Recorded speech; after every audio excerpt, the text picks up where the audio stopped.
Përshëndetje të nderuar shikues të këtij video trajnimi. Dje zhvillova me mësuesit e diasporës një takim prej 3 orësh me temë përgatitje e kompjuterit dhe shkrimi saktë i gjuhës shqipe, që u prit me interes nga të gjithë. Për gjithë personat që nuk e ndoqën këtë leksion, po bëj një video përmbledhëse për ta shfrytzuar sa më mirë. Ky trajnim nuk shërben vetëm për mësuesit e diasporës, por për cilin do që ka kohë ta shikojë. Unë quhem Durim Lika dhe jetoj në Parma, Itali, prej 3 dekadash. Jam i diplomuar në Universitetin e Tiranës në degën matematikës. Në këtë trajnim do të ndërthuar eksperiencën time 30 vjeçare në fushën e informatikës me eksperiencën time edhe si mësues i diasporës. Unë drejtoj shkollën shqipe Skanderbeg në Parma, Itali, për të 17 vit të radhazi në mënyrë vullnetare dërgojmë përpara këtë mision. Falemnderoj të gjithë personat dhe institucionet që shpërndan lajmin e trajnimit tim, si dhe qendrën e botimeve për diasporën, portalin shkollor e tjerë. Nëse do ta shihni të arsyeshme, edhe ju mund ta shpërndani këtë video në mënyrë që t'ju vjerë në ndihmë atyre që kanë nevojë. Duke ju uruar një fillim të mbarë të vitit shkollor, ju uroj shikim të këndshëm. Me respekt nga Parma, Itali.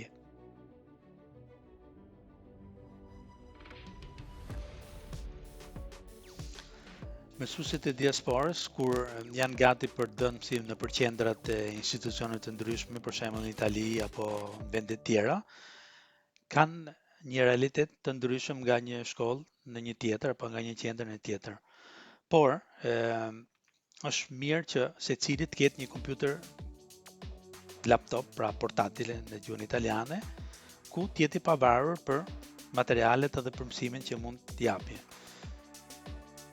Të gjithë kompjuterat modern, të paktën kompjuterat nga 5 vjet e lartë, kanë gjithmonë një portë që quhet HDMI. Dhe me anë të kësaj porte, ju mund të lidhni kompjuterin me monitorin apo videoprojektorin që ndodhet në qendrën ku ju do të jepni mësim.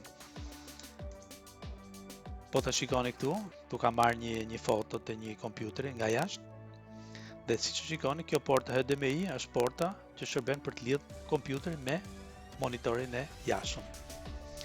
Ka dhe portat e tjera, për shembull kjo është USB-C, pra USB Type-C, kjo portë e vogël këtu.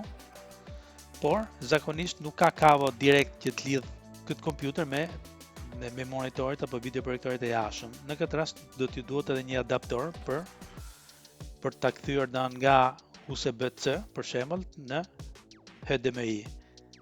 Siç është për shembull ky kavo këtu që e kam marrë si shembull.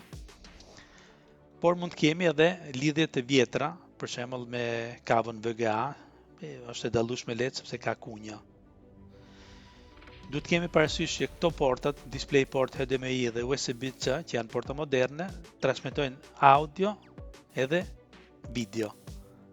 Ndërsa kjo porta këtu transmeton vetëm video, pra pa audio. Në një qendër ku japim mësim, kjo mund të jetë gjendje më e zakonshme që mund të gjejmë aty brenda. Për shembull, një kompjuter ne mund ta lidhim me videoprojektorin dhe videoprojektori projekton mur dhe nxënësit shikojnë pastaj përmbajtjen e kompjuterit në mur apo në një fushë të bardhë që janë të posaçme për këto raste. Apo mund ta lidhim me një televizor që mund të jetë në qendër aty. Mjafton të lidhësh kompjuterin me kavën HDMI, që është zakonisht mund të jetë disponueshme në qendrën ku shkoni, dhe transmetoni figurën nga kompjuteri tek televizori. Por mund të kemi edhe një rast, siç është për shembull darrasa interaktive multimediale që në gjuhën italiane quhet LIM. E kjo zakonisht gjendet nëpër shkolla. Nëse ju keni një konvencion për shembull që të bëni mësim në një shkollë italiane apo në një shkollë në Suedi apo në Angli, kudo ku jeni, ky është rast shumë i shpeshtë që mund të gjendeni. Këtu brenda keni edhe një kompjuter dhe ky kompjuter transmeton figurën mbi këtë darrasë multimediale. Unë ju këshilloj që të keni të merrni një kompjuterin tuaj që mos bëni rrëmuj, sepse në kompjuterin tuaj ju keni gjithë gjërat që mund t'ju interesojnë dhe kështu jeni më të lirë për përdorim.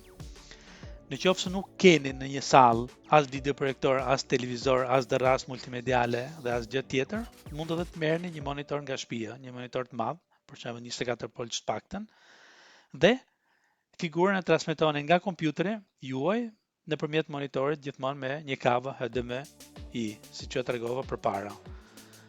Në shkollat moderne apo nëpër vende ku janë pak me prestigj, mund gjejmë edhe këtë lloj kompjuteri monitori që është goxha i kushtueshëm. Ky quhet kompjuter touch, kompjuter monitor touch, dhe është i madh, rreth 75 polç, por ka edhe një kostë shumë të lartë.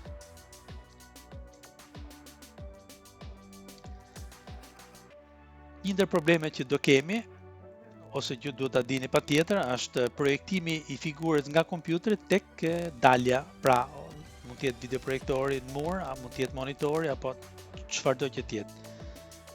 Nëse do të shtypni tastin Windows, pra ky tasti special që ju thash, edhe tastin P në tastier, do t'ju dali kjo menuja këtu. PC screen only do thot vetëm kompjuteri juaj.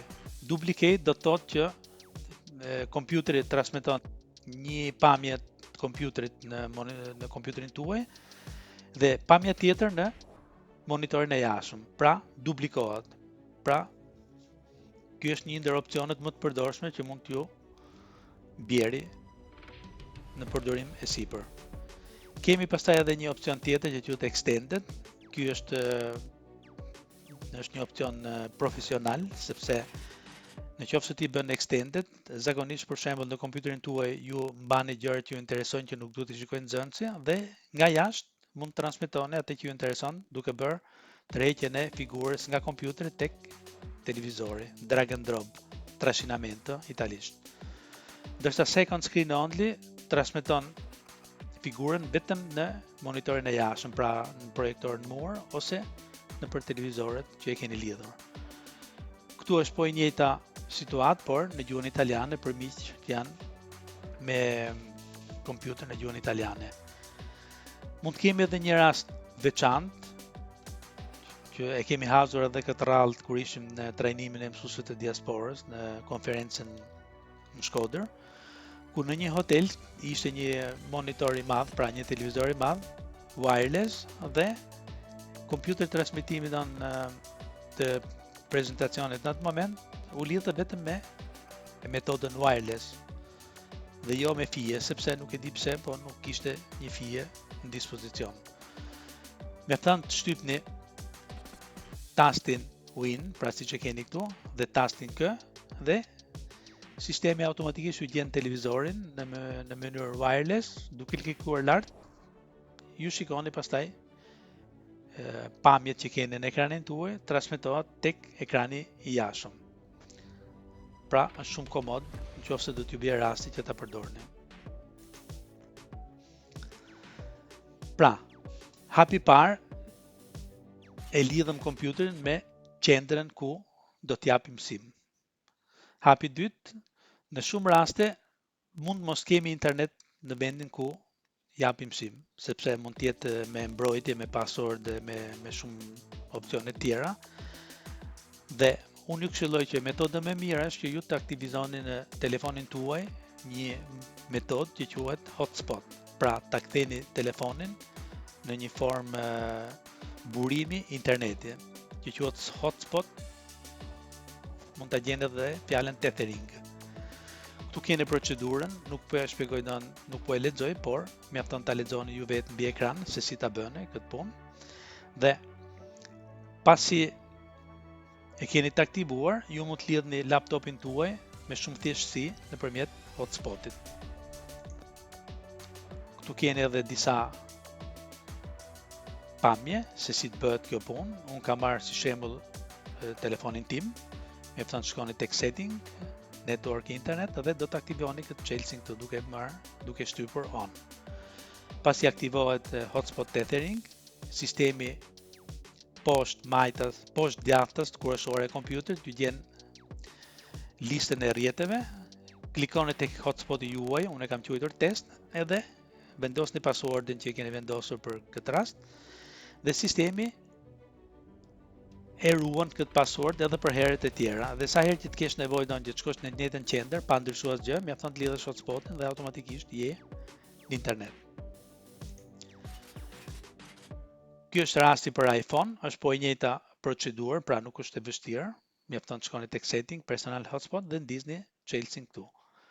Si gjithmonë sistemi gjen rrjetin, në këtë rast quhet iPhone, vendosni passwordin edhe jeni në internet.